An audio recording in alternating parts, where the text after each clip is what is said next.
옆 사람과 인사하겠습니다. 사랑합니다. 축복합니다.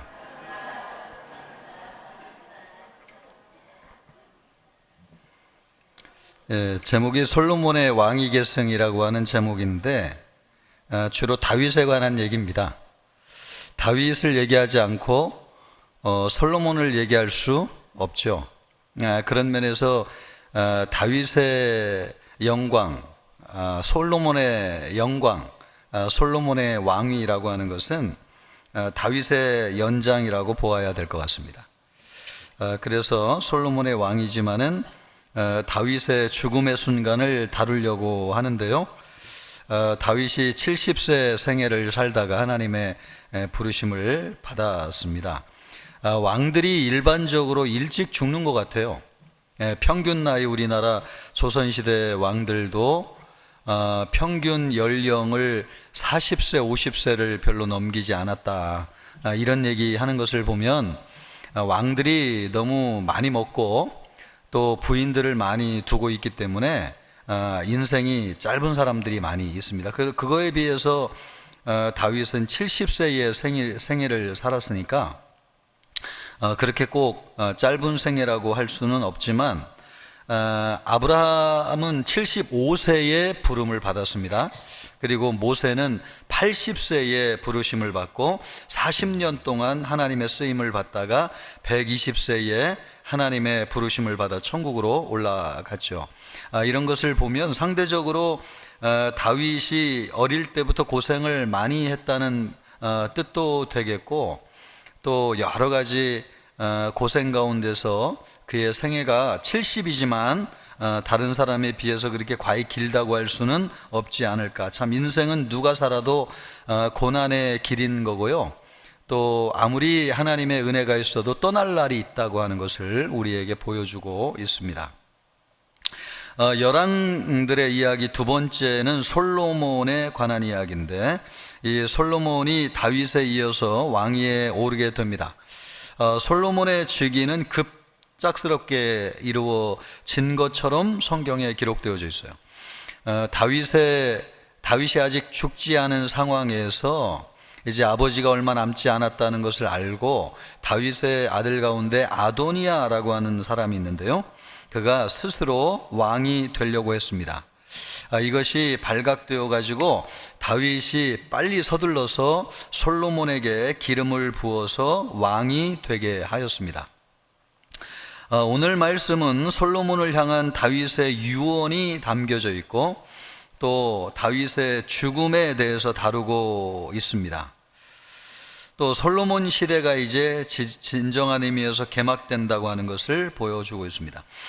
다윗은 솔로몬이 왕이 된 후에 죽음이 임박했다고 하는 것을 알고 솔로몬을 불러서 유언을 남기게 됩니다. 크게 두 가지를 얘기하는데요. 하나는 하나님에 관한 것입니다. 하나님에 관한 것은 신앙적인 것이라는 것이죠. 통치와 삶의 모든 근본이 되는 것은 내가 꼭 하나님을 염두에 두어야 되는데, 하나님을 무겁게 생각하고 진실한 마음으로 하나님을 섬겨야 된다. 이것을 아주 누누이 당부하고 있어요. 그럴 때 하나님이 너를 형통하게 할 것이고 또 내 대에서 왕위에 오를 자가 끊어지지 않을 것이다. 이것은 특별히 신명기에서 다루고 있는 내용이기도 하고요. 또 하나님이 다윗 왕에게 주었던 언약에서 강조하고 있는 말씀이기도 합니다. 내가 하나님의 말씀을 삼가 무겁게 여기고 또 하나님의 말씀대로 순종하면 내 대가 끊어지지 아니할 것이요 하나님의 은혜가 계속 이어질 것이라고 하는 것을 여러 번 말씀하고 있습니다.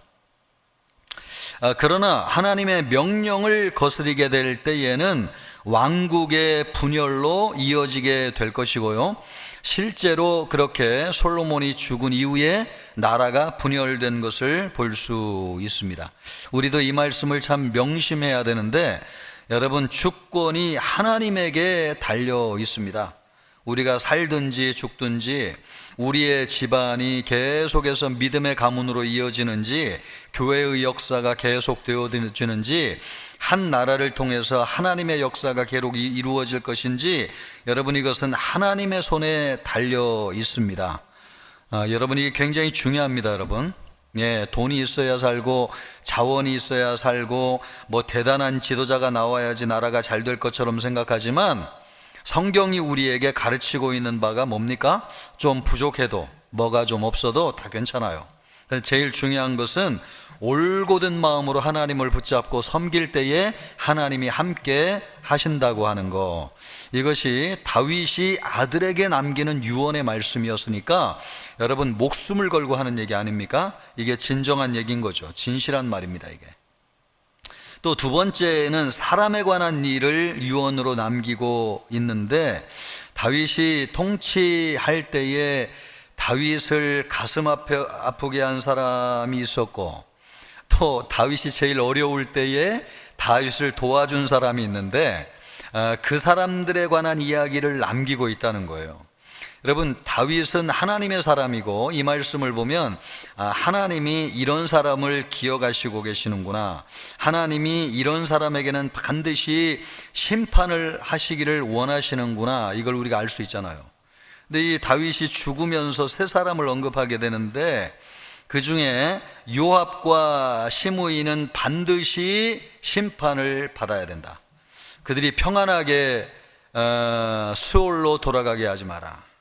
이것을 보면 여러분 다윗의 마음속에 이 두 사람이 가지고 있었던, 실제로 칼을 대가지고 그들을 어떻게 한 것은 아니지만 참 마음속에 굉장히 힘들었다는 거죠. 우리 주님은 70번에 7번이라도 용서하라고 말씀하셨는데 사람의 마음은 참 그와 같이 안 되는 측면이 있나 봐요. 요압과 시므이에 대해서 특별히 평안하게 수올로 내려가지 못하게 해라, 그것이 다윗이 솔로몬에게 준 유언 중에 있습니다. 또 바르실레라고 하는 사람이 있는데요, 이 사람은 다윗이 압살롬에게 반역을 당해가지고 아무도 다윗을 도와주지 않는 그때에 다윗을 찾아와 가지고 참 어려움에 함께 해준 사람이거든요. 그런데 그런 사람은 평생 다윗이 잊지 않고 내가 그 바르실레의 아들들을 잊지 말고 반드시 내가 그 아들들을 내가 식사할 때에 식탁에 초대해서 그들과 함께 식사를 해야 된다. 그건 뭐예요 여러분? 식사를 한다는 건 가족이죠. 왕의 식탁에 부름받아 가지고 식사할 수 있는 자격은 왕자들이죠. 그러니까 바르실레 그 아버지의 헌신으로 말미암아 자식들이 왕자의 격상되는 그런 영광을 누리게 되는데, 그것을 다윗이 유언으로 솔로몬에게 얘기한다고 하는 사실입니다. 이렇게 이제 마지막으로 유언을 남기고 나서 장사되었습니다. 다윗성에 70년의 영역의 세월을 보내고 또 40년의 유다와 이스라엘 왕으로 통치를 마감하였습니다. 오늘 이것을 통해서 우리에게 주시는 몇 가지 메시지, 말씀을 보고자 하는데요. 첫째는 우리 신앙인들은 겉사람은 후패해도 속사람이 날마다 새로워져야 된다고 하는 것을 보여주고 있습니다. 1절 말씀을 보면 다윗이 죽을 날이 임박하매, 또 열왕기 시작하는 1장 1절에서도 뭐라고 얘기하냐면 다윗이 나이가 많아 늙으니, 이렇게 얘기하고 있습니다. 다윗이 노쇠하여 점점 죽음의 자리에 가까이 가고 있다고 하는 것을 보여주고 있고요, 그 마지막이 내게 죽음이 다가오고 있다고 하는 것을 다윗 자신도 인지하고 있다는 것입니다.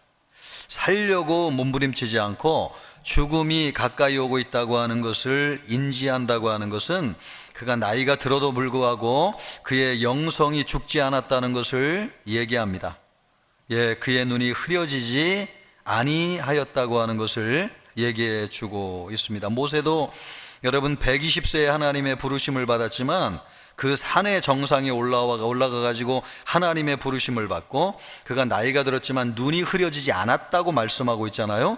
이것을 보면 영적인 영안이 흐려지지 않을 정도로 그 안에 영적으로 육신은 후패하지만 그 영혼은 충만하게 유지되고 있다고 하는 것을 보여주고 있어요.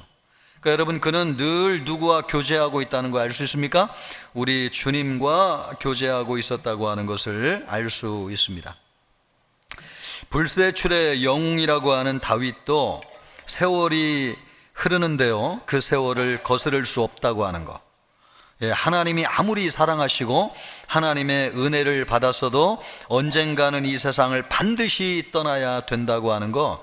특별히 오늘 추석이라 이게 나이 드신 우리 어르신들 많이 계신데요, 여러분, 우리가 항상 주님 앞에 이렇게 말씀드리면 죄송한데 살 날이 더 많이 남았습니까? 갈 날이 더 많이 남았습니까? 뭐 말이 되나 모르겠네 이거 지금. 살 날이 더 많이 남았어요? 갈 날이 더 빨리 와요? 모르지요. 200살 사시는 분이 계실지도 모르고 150세 이상 사실 분도 계실지 모르겠지만, 여러분, 분명한 것은 우리가 영원히 사는 건 아니에요. 그죠? 언젠가는 그 순간이 우리에게 임박해 와요. 반드시 있습니다. 그 순간이 있다고 하는 것을 알고 사는 것이 우리에게 참 귀하고 중요하다는 거. 여러분, 이렇게 다윗의 생애가 얼마나 귀하고 복됩니까? 그러나 그런 사람도 떠나는 순간이 있습니다. 우리는 여기서 마지막까지 우리에게 남겨진 것이 무엇이고, 또 인생의 위대함이라고 하는 것이 어디에 있는가 하는 것을 보게 됩니다. 여러분, 그의 위대함이 어디에 있어요? 그가 쌓았던 다윗 성에 있는 것도 아니고 정복한 나라들에 있었던 것도 아니고, 다윗이 죽으면서 신앙을 남기고 하나님을 남기잖아요. 이것이 우리 인생이 하나님 앞에 갈 때에 가장 고귀한 것은 바로 그것입니다. 재산을 남겨줘도 고마워하는 자식이 없지만, 여러분, 눈물로 기도해 준 부모님을 있다는 것을 알고 살아가는 자식들은 어머니의 신앙에 대해서, 아버지의 신앙에 대해서 평생 감사하더라고요. 내가 잘 되는 모든 것은 우리 부모님들의 헌신과 기도에 있다는 걸 평생 잊지 않더라고요. 이것을 볼 때 진짜 우리 인간이 남길 수 있는 가장 위대한 것이야말로 신앙이고 하나님이라고 하는 것을 알 수 있습니다. 다윗이 진짜 신앙인이었다고 하는 걸 아는 것은 바로 이것 때문에 그렇습니다. 많은 왕들이 있었지만 다윗처럼 하나님을 남기고 자식들에게 신앙을 남겨준 아버지는 다윗밖에 없어요. 그러니까 다윗은 왕이었지만 그는 진짜 신앙인의 정체성을 가지고 사는 사람이었고, 하나님에 대한 진짜 믿음을 가지고 산 사람이었다고 하는 것을 이 죽음의 순간에 우리가 볼 수 있습니다. 육신의 강건함이나 과거의 화려한 업적이 우리 인간의 위대함이 아니라고 하는 거예요. 아무리 위대한 사람도 때가 되면 죽는 날을 맞이합니다. 세상 사람은 죽음을 맞이하면 모든 것이 끝난다고 생각해요. 그러나 성도는 겉으로 보이는 모든 것이 사라지는 순간에 영원히 남는 것이 있습니다. 하나님이 우리에게 남으시고요, 영원한 천국이 우리를 기다리고 있기 때문에 우리에게는 영원한 것이 남는데, 그 영원한 것을 남기는 것이 우리 안에 있는 진정한 속사람이죠. 이것은 결코 세월이 흐른다고 해가지고 속사람이 나이가 들고 후패하는 것이 아닙니다. 육신과는 달라요. 그래서 우리 신앙인들은 나이가 들어도 그 안에 영성이 배어있는 사람은 속에서 하나님의 영광이 드러나게 되고, 참 나이에 상관없이 그에게 주어지는 하나님의 경외에 대한 무게가 그의 인격과 삶에 드리워져요. 그래서 그런 사람을 보면 존경하게 되고요, 머리가 숙여지게 되고, 그 앞에서 참 그의 말씀 한마디 한마디를 경외하는 하나님의 말씀처럼 받아들이게 돼요. 왜 그러냐? 그 안에 하나님이 담겨지기 때문에 그렇습니다. 성령으로 말미암아 하나님이 장막을 치시고 그 안에 함께하기 때문에 하나님의 거룩하심의 무게가 그 안에 담겨지는 것이죠.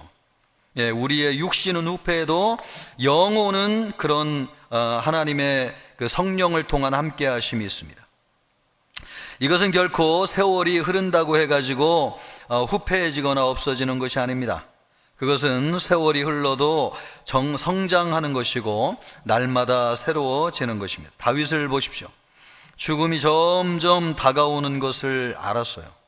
우리는 그의 유언에서 육신의 연약함이 속사람을 어떻게 하지 못한다고 하는 것을 보게 됩니다. 점점 쇠약해지는 육신을 가지고도 다윗은 하나님을 향한 거룩한 뜻을 더 분명하게 바라보고 있습니다. 나에게 죽음이 다가오고 있다고 하는 것, 내가 내 자녀들에게 남겨주어야 될 것이 무엇이라고 하는 것, 오히려 육신이 우패하고 죽음이 가까울수록 그것을 더 명확하게 보고 있다고 하는 것을 볼 수 있습니다. 육신적으로는 쇠약해졌지만은요, 영적으로는 믿음이 흔들리지 않고 더 견고해졌다고 하는 것을 보게 돼요. 성경은 믿음의 사람도 죽는다는 것을 반복해서 말씀합니다. 그러나 그들은 결코 죽음 앞에서 부끄럽고 연약한 자로 기억되지는 않았습니다. 언제든지 하나님이 부르시면 언제든지 달려갈 준비가 되어 있었습니다. 사도 바울도 50대 중반쯤에 순교를 하여서 하나님의 부르심을 받았지만 그 전부터 그는 살아있으면서도 나는 사는 것이나 죽는 것이 나에게 크게 중요한 것이 아니다.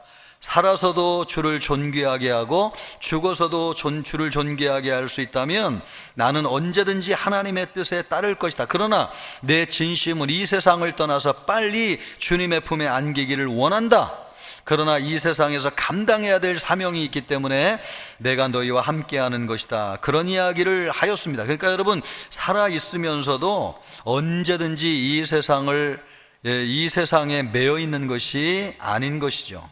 그는 언제나 진심으로 하나님을 사랑했고 주님 만나기를 갈망했고 하나님의 나라에 들어가기를 진정으로 소망했습니다. 그것이 믿음의 사람의 진정한 모습이라고 하는 것을 성경이 우리에게 보여주고 있는데, 여러분, 우리도 그렇게 살아야 될 것이라고 믿어요.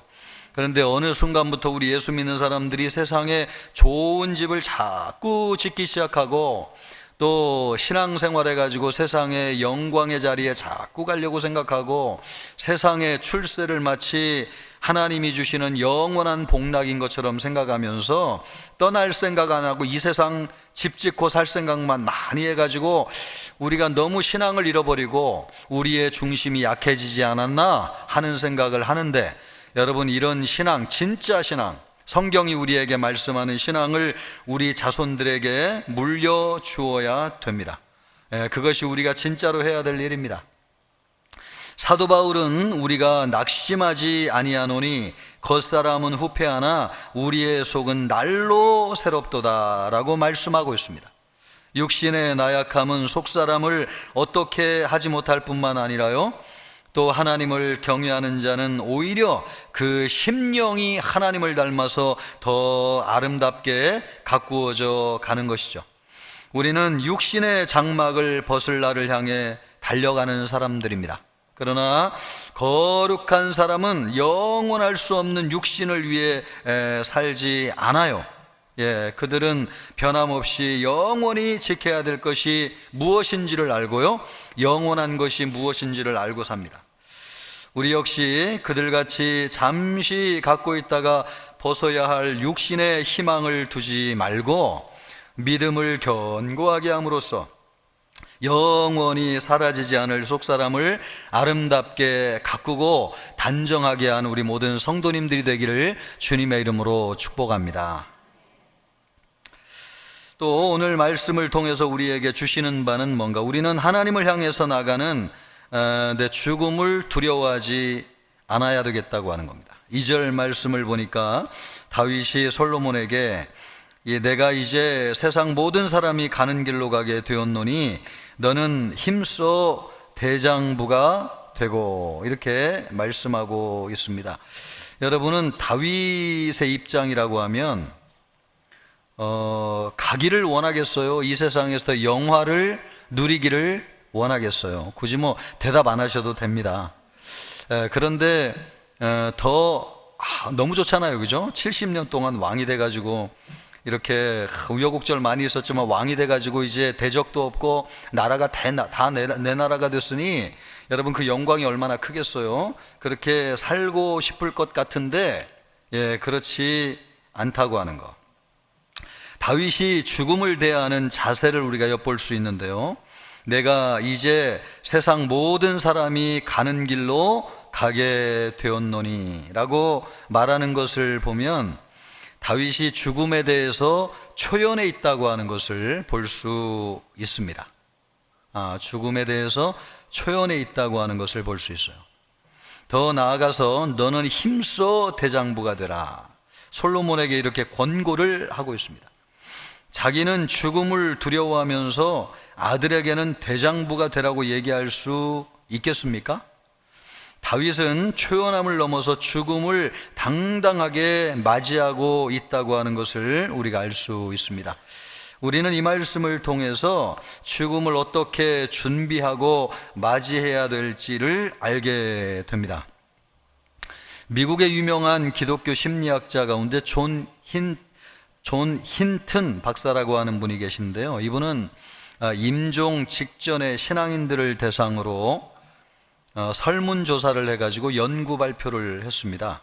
책을 썼는데 죽어가는 사람들, 일생 동안 신앙을 가지고 있다고 말하는 사람들이 죽음의 자리에서 두려움에 떤다는 거예요. 조사를 해보니까. 그래서 죽음을 두려워하는 이유가 무엇인가? 신앙인이라고 하면은 언제든지 주님 부르시면 기쁘게 달려가야 되는데 왜 죽음 앞에서 신앙인들도 믿지 않는 사람들과 크게 다르지 않고 죽음 앞에 벌벌벌벌 두려워하고 떠는가? 이 힌튼 박사가 조사를 하고 연구를 통해서 이런 얘기를 했습니다. 그들이 두려움에 떠는 이유는 신앙의 삶과 세상에서의 삶을 일치시키지 못하기 때문이다. 참된 신앙은 삶다운 삶을 위해서 또 주님이 말씀하는 사랑을 위해서 자기의 생명을 나누어 주는 것이다 라는 거예요. 참된 신앙이라고 하는 건. 자기가 볼 때 참된 신앙이라고 하는 것은 생명을 나누어 주고 사랑을 나누어 주는 것인데 이것이 매일 이 신앙이 생활화되는 것이 신앙생활이라고 생각하는데 이 신앙을 일상적인 삶 속에서 생활하지 않기 때문에 그들의 정신이 영적으로 황폐해지고 죽음의 순간에 겁을 먹게 된다는 것입니다. 여러분, 사랑과 생명을 나누어 준다는 게 뭡니까? 매일매일 내 것을 포기하고 죽음을 날마다 경험하는 것이죠. 사랑하는데 나를 나누어 줘야 되고 또 생명을 나누어 주어야지 여러분 누군가를 섬길 수 있는 거잖아요. 사랑과 생명을 나누어 준다고 하는 것은 매 순간 내가 영적으로 실제적으로 죽음을 경험하지 않으면 이루어질 수 없는 삶이거든요. 그런데 신앙인들은 죽음과 부활을 경험한 사람들이기 때문에 살면서도 죽음을 멀게 느끼지 않고 자기의 생명을 나누어 주는 것이 익숙한 사람이라는 거예요, 원래 신앙인들이. 그런데 신앙인들이 그런 신앙을 일상적인 삶 속에서 그렇게 살지 않고 자기의 생명과 사랑을 나누어 주는 신앙생활을 하지 않고 육신을 위해서 자기 것을 집중하는 삶을 살았기 때문에 죽음의 순간을 맞이한다고 하는 것이 굉장히 두렵게 다가온다는 거예요. 믿지 않는 사람들과 똑같이. 그래서 연구해 보니까 신앙이 말씀하는 본질을 삶 속에서 매일 살지 않기 때문에 죽음을 믿지 않는 사람들과 똑같이 두려워한다, 이렇게 얘기한다는 것입니다. 어렵습니까, 여러분? 설명하면서도 좀 이해하실까 하는 생각을 하게 되는데, 여러분, 신앙의 본질이란 무엇입니까? 우리가 예수 안에 죽고 예수 안에 사는 것입니다. 아멘입니까? 갈라디아서 2장 20절이 그 얘기 하잖아요. 내가 그리스도와 함께 죽고 그리스도와 함께 사는 것, 바로 이것이 신앙생활의 요체고 본질인데, 이런 신앙생활을 일상적인 삶 속에서 매일 경험하는 사람은 죽음이 별로 두렵지 않는다는 거예요. 왜요? 늘 살면서도 우리는 죽음을 경험하면서 살기 때문에, 그래서 또 부활이 얼마나 영광스러우신 건지를 매 삶을 통해서 알기 때문에 육신이 잠들어서 천국에 눈을 뜨는 죽음, 육신의 죽음이라는 거 별로 두려워하지 않는다, 그 얘기를 하는 것입니다. 우리가 여러분 죽음 앞에 그렇게 참된 신앙을 가져야 될 것이라고 믿고요, 그러기를 주님의 이름으로 축복합니다. 고린도 전서 15장 31절에 사도 바울이 뭐라고 얘기해요? 형제들아, 내가 그리스도 예수 우리 주 안에서 가진 바 너희에 대한 나의 자랑을 두고 단언하노니 나는 날마다 죽노라. 우리 따라해 보겠습니다. 나는 날마다 죽노라. 예, 이렇게 얘기하는 것은 신앙의 본질이 이거라는 거죠. 날마다 죽는 것이 신앙의 본질이라고 바울이 말씀하고 있습니다. 우리는 사도 바울이 어떤 자세로 살았는지 알 수 있어요. 그는 여러분 살기 위해서 살았다기보다는 날마다 그리스도 안에서 죽기 위해서 살았다고 이야기하는 것이 더 맞을지 모르겠습니다.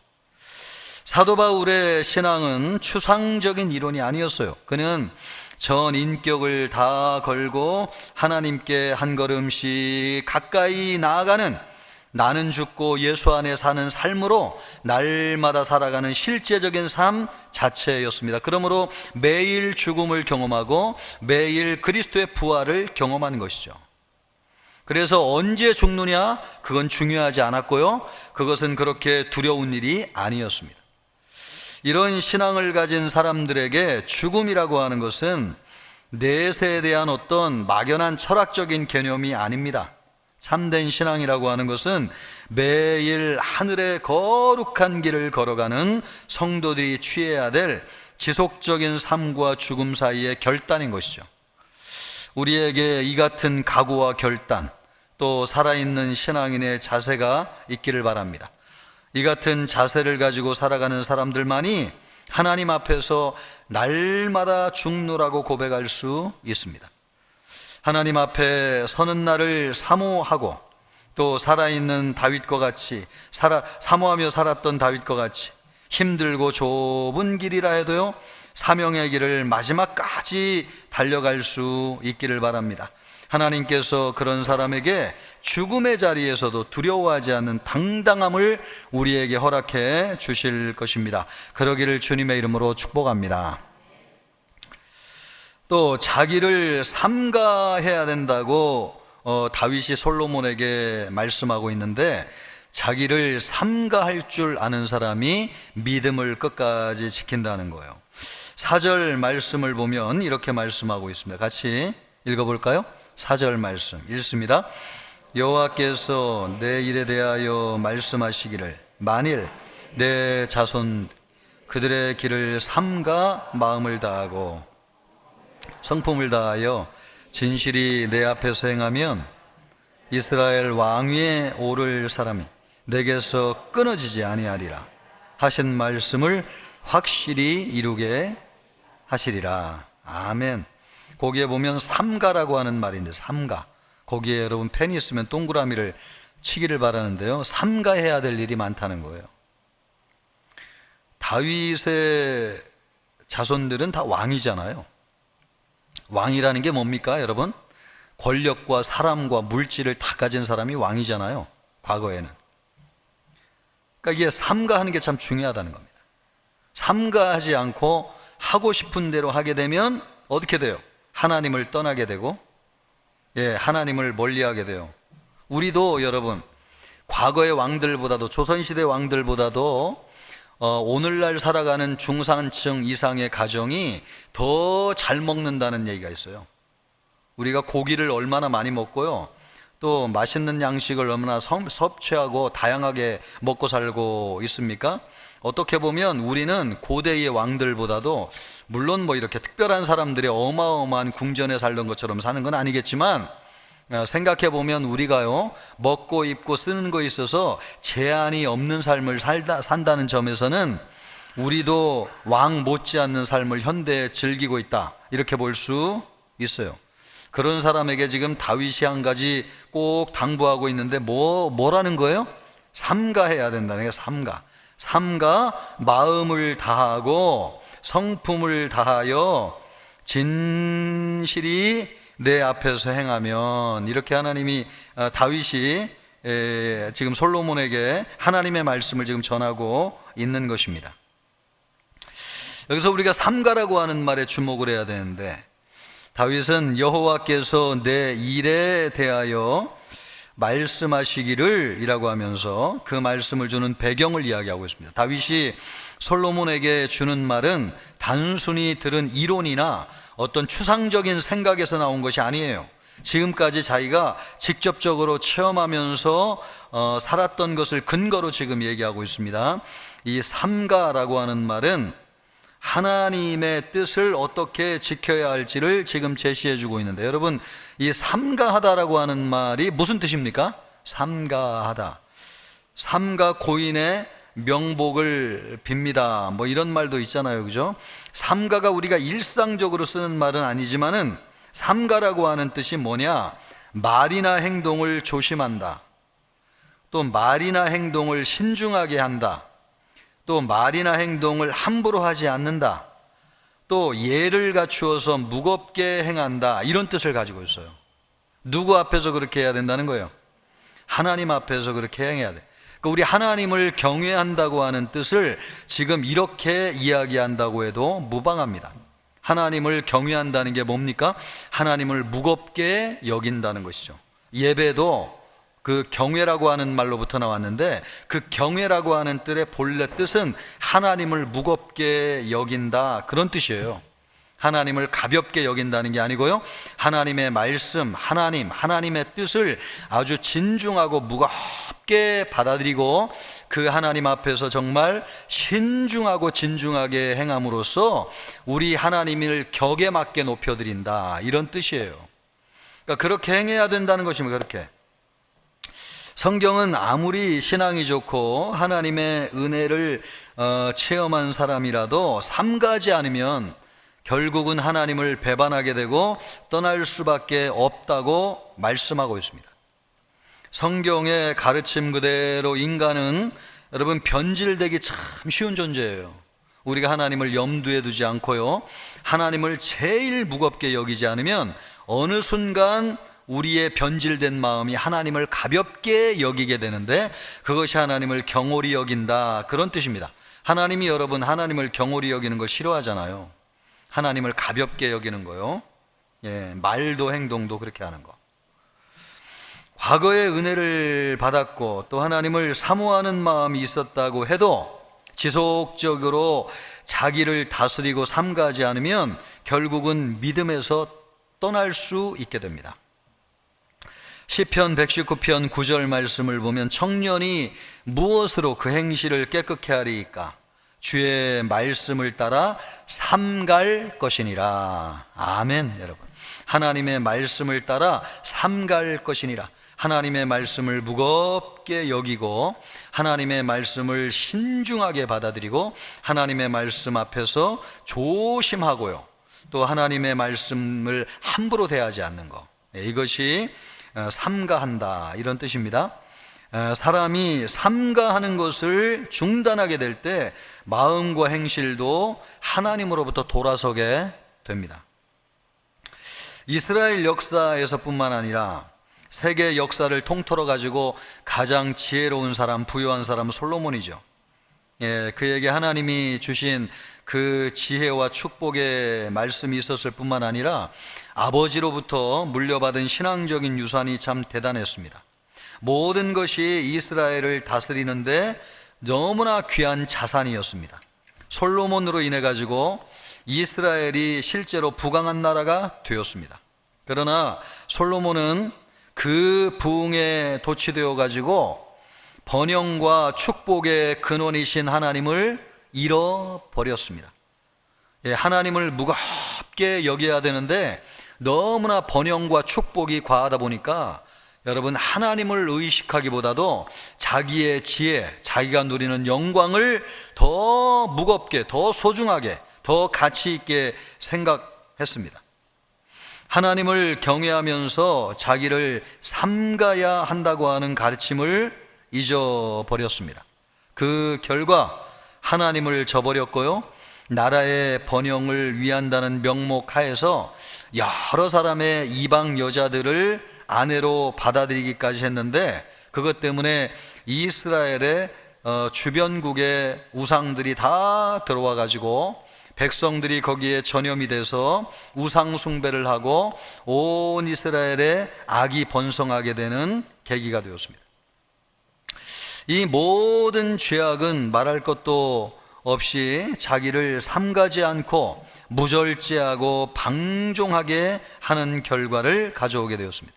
자기를 삼가하는 것과 관련해 가지고 사도 바울은 뭐라고 얘기하고 있습니까?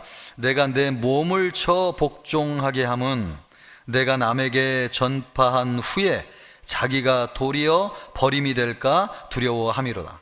그러니까 사도 바울은요, 여러분, 자기를 쳐가지고 하나님 앞에 복종했다는 것입니다. 여러분, 솔로몬과 같은 영광과 번영을 누리게 되면 절제하는 것이, 삼가하는 것이 쉽겠습니까? 어렵겠습니까? 예? 예. 뭐 손을 들라고 하진 않겠지만 여러분, 마음으로 한번 손 들어보면 와, 그 정도의 영광과 축복과 번영을 누리는데 자기를 삼가할 수 있을까 생각해 보면 여러분, 하나님의 은혜가 필요하다는 생각이 듭니다.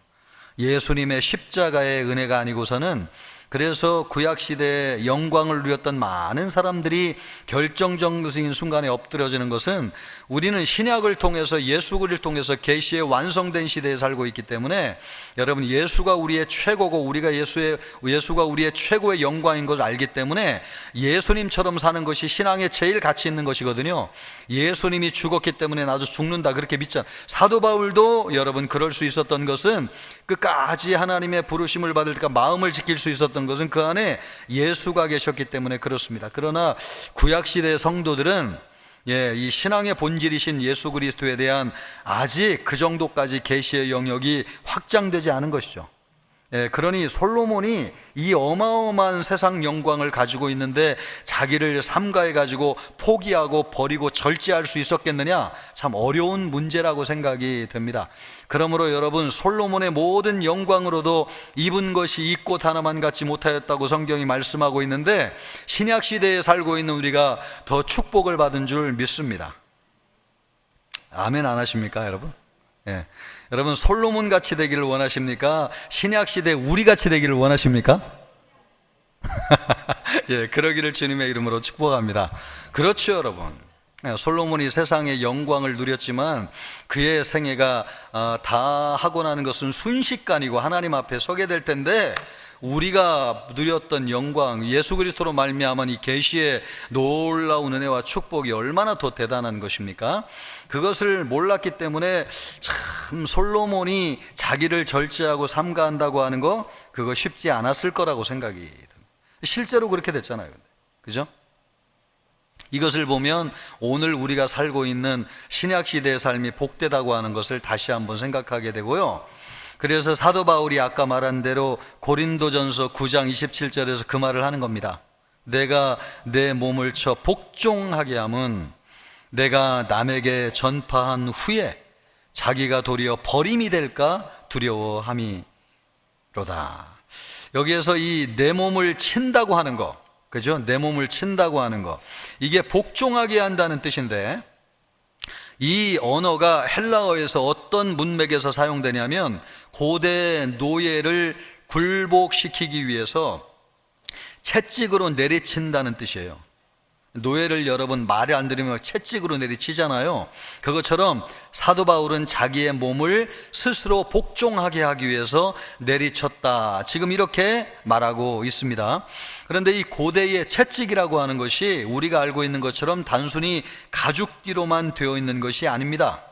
어떤 채찍에는 가죽지 끝에 가시가 메어져 있거나 납덩어리들이 달려 있어 가지고 아주 그것으로 후려치면은 살점이 그냥 뚝뚝 떨어져 나가고 그냥 뼈까지 후벼파는 고통이 있어요, 채찍이. 그러니까 채찍으로 자기를 친다고 하는 것이 얼마나 대단한 고통인가. 그런데 사도 바울은요, 자기의 몸을 그렇게 쳐서 복종했다고 하는 것을 얘기하는 것입니다. 삼가했다는 것이죠. 삼가. 우리 주 예수 그리스도처럼 예수님이 삼가하심으로, 여러분 예수님도 죽기까지 복종하셨잖아요. 그 예수님처럼 사도 바울도 자기 자신을 그렇게 했다, 지금 그 얘기를 하고 있습니다. 우리는 마음을 방만하게 하고 있지 않는지, 내가 쓸 수 있고 할 수 있다고 해가지고 다 하는 것을 조심해야 된다고 하는 거 생각해요. 여러분 10번 할 것 같으면 한 7, 8번 정도만 하는 것이 참 좋지 않을까 싶어요. 여행을 가든지 돈을 쓰든지 옷을 사 입든지 아니면 뭐 음식을 먹는다든지 할 때에 여러분 풀로 그냥 하고 싶은 대로 다 하는 것은 영적으로 우리에게 건강하지 않은 것 같아요. 우리가 항상 나를 삼가할 때 하나님을 더 잘 믿을 수 있다고 하는 것을 꼭 기억해야 됩니다. 우리나라도 여러분 못 살아가지고 문제가 아니거든요. 엄청 물질적으로 풍요하고 잘 사는데 나라가 왜 이렇게 되는 것입니까? 절제할 줄 모르는 것이죠. 절제할 줄, 삼가할 줄 알아야 되는데 너무 막 삼가하지 않는 것입니다. 우리가 하나님을 신뢰하고 하나님의 은혜를 사모한다면 하나님의 가르침을 따라서 자기를 삼가할 줄 알아야 되겠습니다. 그렇게 할 때 우리는 사단의 모든 공격을 파할 수 있고요, 신실한 하나님의 종 바울과 같이 끝까지 믿음의 길을 달려갈 수 있습니다. 그러기를 진심으로 주님의 이름으로 축복합니다. 마지막으로 하나 보려고 하는 것은요, 하나님은 고난 중에 있는 사람들을 돌보는 의인을 결코 잊지 않는다. 아까 다윗이 죽으면서 세 사람 언급했다고 그랬잖아요. 그러니까 요압과 시므이는 아주 다윗에게 잘못한 사람들인데 뭐 그 사람들에 대해서는 뭐 볼 것이 없거니와 7절 말씀을 보면 다윗이 솔로몬에게 잘해주라고 하는 사람 나오잖아요. 이 바르실레라고 하는 사람인데 우리 7절 같이 볼까요? 7절 같이 읽습니다. 마땅히 길르앗 바르실레의 아들들에게 은총을 베풀어 그들이 내 상에서 먹는 자 중에 참여하게 하라. 내가 내 형 압살롬의 낯을 피하여 도망할 때에 그들이 내게 나왔느니라. 이 말씀은 다윗이 어려울 때 도움을 아끼지 않았던 바르실레를 기억하고 그 자녀들에게 은총을 베푸는 것을 잊지 마라, 그것을 솔로몬에게 아주 신신당부를 하고 있습니다. 다윗은 외롭고 힘들 때 받았던 그 바르실레라고 하는 사람의 그 도움이라고 하는 것이 참 평생 잊을 수 없는 큰 은혜였던 것 같아요. 그러니까 죽을 때에 지금 그런 유언을 남기고 있는 것이죠. 전에 런던 타임스라고 하는 잡지에서 어떤 모습이 가장 기억되는 진정한 친구의 모습이라고 생각하십니까? 이런 설문조사를 한 적이 있는데요, 많은 사람이 입을 모아가지고 동의한 게 있어요.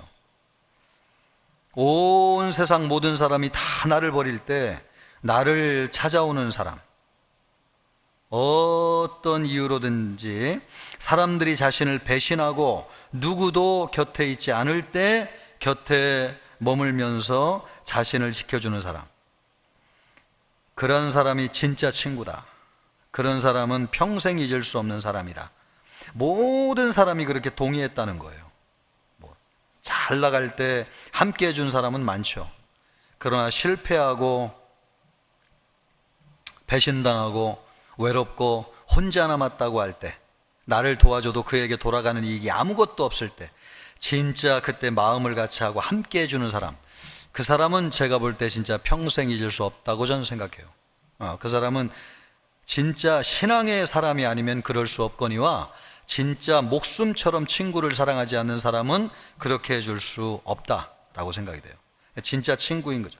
사람이 자기 목숨을 친구를 위하여 버리는 자는 여러분 친구를 사랑하는 자라고 예수님이 말씀하고 있잖아요. 바로 이 바르실레라고 하는 사람이 그런 사람인 거죠. 그러니까 다윗이 그래서 잊을 수 없는 것입니다. 사람이 임종을 맞이할 때 가장 깊이 마음에 기억되고 되는 것은 어렵고 힘든 시절에 함께한 친구. 다윗도 예외가 아니었습니다. 임종의 순간 다윗은 인생의 기억 중 가장 처절하고 그 치욕스러운 순간, 자기 몸에서 난 아들이 대적이 되어가지고 칼을 들고 추격하는 것을 피해가지고 벗은 발로 도망쳐 나와서 눈물로 기드론 시내를 건널 때, 그때를 여러분 잊을 수가 없었던 거죠. 가장 다윗이 비참하고, 그죠? 원수도 아니고 자기 아들에게 배반을 당해가지고 막 지금 쳐들어와가지고 지금 당장 도망가야 됩니다. 얼마나 비참해요, 여러분. 따라오는 사람도 없고. 그것이 인생에서 가장 치욕스러운 순간이었습니다. 그래서 사람들이, 정적들이 그때 나와가지고 다윗에게 막 돌과 시므이가 그런 사람이었잖아요. 흙과 먼지를 던지면서 저주하고 욕하고, 네가 봐라, 잘못한 것이 있으니까 하나님께서 너에게 일하는 것이지, 막 얼마나 여러분 욕을 해대고 모멸을 차게 했어요. 그 순간이 다윗이 평생 잊을 수 없는 참 수치스러운 순간이었던 것 같습니다. 그 순간 다윗은요, 수치와 아픔을 주는 사람만이 아니라 누구도 함께하지 않을 어려운 순간에 함께 고통을 나누고 도움을 아끼지 않은 진실한 친구가 있었다고 하는 것을 기억하면서 또 마음속에 큰 위로를 받았는데, 바로 그 사람 바르실레였어요. 바르실레가 다윗이 수치와 고통 속에 처해 있을 때 진정한 친구로 머물면서 필요한 모든 것을 공급해 주었습니다. 압살롬 반란 사건이 진압될 당시에 사무엘하 19장 35절 말씀을 보면, 이 바르실레라고 하는 사람의 나이가, 그러니까 다윗이 아들에게 반역을 당해가지고 한참 도망갔다가 이제 반역이 진압이 돼가지고 다시 궁으로 돌아올 때, 요때 도와줬던 바르실레라고 하는 사람의 나이가 80세였다고 성경에 기록되어져 있습니다. 80세. 그러면 지금 다윗이 죽어가는 요 마당에는 바르실레가 살아있을 것 같아요? 죽었을 것 같아요? 그것이 명확하게 나오진 않지만, 우리가 일반적으로 볼 때, 죽었을 가능성이 굉장히 많이 있죠. 죽었을. 그런데 그 바르실레를 다윗이 잊지 않고, 그의 아들들을 네가 잊지 말라고 지금 얘기하고 있는 겁니다. 대를 이어서 이런 사람은 꼭 기억해 줘야 된다. 누가 기억한다는 거예요? 하나님이 우리를 기억하신다는 겁니다, 여러분. 하나님을 위해서, 교회를 위해서 헌신하고, 가장 어려울 때에, 우리 주님과 교회가 가장 어려울 때에 앞서서 주님과 교회를 위해 헌신한 사람들은 누가 있지 않느냐? 하나님이 있지 않아요. 하나님이 있지 않아요. 영원하신 하나님. 절대로 하나님이 있지 않는다고 하는 것을 우리에게 보여주고 있고요. 우리 주님이 진짜 기억하는 사람, 이런 사람이죠. 교회가 힘들 때 또 우리 주님이 고난을 받아. 그래서 여러분 그런 사람들을 하나님께서 참 귀하게 여기시고 축복하는 것을 우리가 신앙생활하면서 많이 보게 되잖아요. 개척교회 할 때, 또 천막교회 할 때, 교회가 세워질 때 자기 재산 다 들여가지고 헌신하신 분들, 그분들 집 망하고 다 잃어버리고 망했느냐? 전 거의 제가 아는 기억으로는 그런 사람을 거의 본 적이 없어요, 저는. 당대에는 참 힘들게 살았어도 여러분, 그 자녀들을 하나님이 축복하셔가지고 은혜를 베풀어 주시는 것을 제가 볼 때 이 말씀이 진리라고 하는 것을 깨닫게 돼요. 제가 언제도 한번 얘기했지만은, 제가 전에 섬기던 교회 신방을 갔더니 그분이 의사신데 지방에서, 부산에서 의사를 했는데 잘 돼가지고 분점을 많이 냈어요. 그래서 서울까지 내가지고 이제는 서울로 이사 오게 돼가지고 서울에 굉장히 좋은 집을 얻어가지고 이사 오시게 된 거예요. 그래서 물어봤습니다. 어떻게 지방에서 계시다가 이렇게 오셨습니까? 그랬더니 그 아버지 얘기를 하더라고요. 아버지. 그 아버지가 개척교회 목사인데 많은 교회를 개척하고, 특별히 섬을 다니면서 산간 도서산간에 복음을 전하고 교회를 많이 개척. 그래서 아버지는 평생 너무 가난하게 사시고 찌들리게. 근데 자식 많이 나가지고 6명이나 낳는데, 그 중에 여러분 이 아들이 의사가 됐는데, 이 아들의 병원이 얼마나 잘 되는지 그 나머지 형제들도 전부 다 이 아들이 운영하는 병원의 사무장이나 돕는 일로 하면서, 그래서 이 아버지는 지금도 돌아가실 때까지 복음을 전하고 도서상간 벽지를 다니면서 교회를 세운 일을 하셨대요. 누가 도와가지고요? 이 아들이 도와가지고. 이것을 보면 이 말씀이 진짜입니다, 여러분. 교회가 어려울 때 제일 어려울 때, 힘들 때 여러분 외면하지 않는 거, 주님을 위해서, 교회를 위해서 헌신하는 거 참 귀하게 여기시고 우리 주님이 꼭 기억하십니다. 여러분, 우리가 그런 사람 되기를 주님의 이름으로 축복합니다.